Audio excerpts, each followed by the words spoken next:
Itu perayaan bukan tradisinya umat Islam. Umat Islam tidak semestinya tidak ikut-ikutan. Ini bukan tradisi umat Islam, maka jangan ikut-ikutan.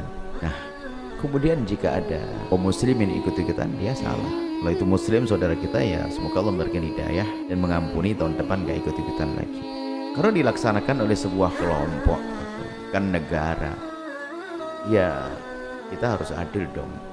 Kesalahan seorang presiden, raja tuh jangan dilimpahkan kepada yang lainnya. Misalnya kalau kebijakan pemerintah, misalnya di sebuah pemerintahan ada kebijakan yang melanggar syariat, itu jangan dipukul rata dong, berarti semuanya orang ridho, begitu ya, enggak juga.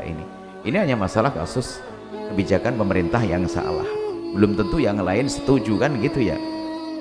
Jadi kalau sebuah pemerintahan misalnya merestui satu kejahatan, itu bukan berarti ulamanya di dalamnya juga rela.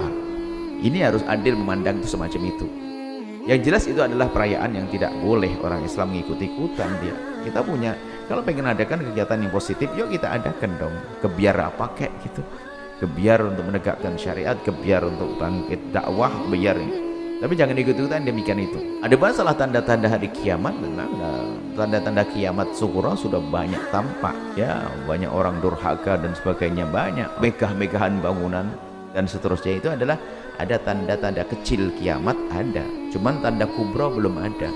Tanda kubra itu tanda kiamat yang besar, dan Anda pun tidak usah mikir tentang itu. Yang perlu Anda pikirkan adalah tentang kiamat Anda masing-masing, yaitu kematian. Sudah, tidak usah nunggu kiamat. Kalau bicara begitu, kita siapkan untuk mati sewaktu-waktu. Adapun di kiamat kubra nanti ada yang kita tidak akan menemukan itu. Jadi ada tanda-tanda kiamat yang menyeramkan, hanya orang kafir saja yang menemukan.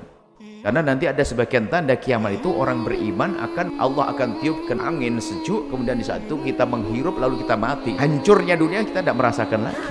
Jadi yang perlu kita pikirkan adalah menjaga keimanan kita. Tidak usahlah kita keliling dunia mencari Imam Mahdi, nggak usah. Nah, kalau kita benar iman kita, nanti kalau betul ketemu Imam Mahdi, kita akan jadi pasukannya. Orang sibuk keliling pergi sana, nggak usah. Yang penting kita jaga iman kita.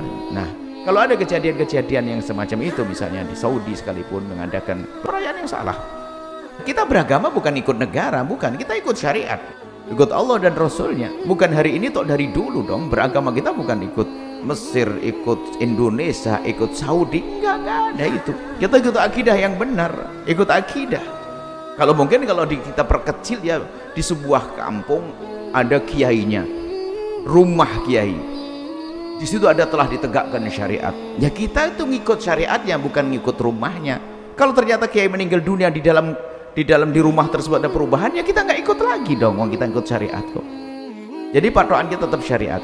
Jadi itulah intinya, bahwasanya syariat Nabi Muhammad adalah membawa kepada keselamatan dunia akhirat, dan itu harus kita yakini, harus kita yakini. Jadi kita tidak ngikut negara, tidak ngikut bangsa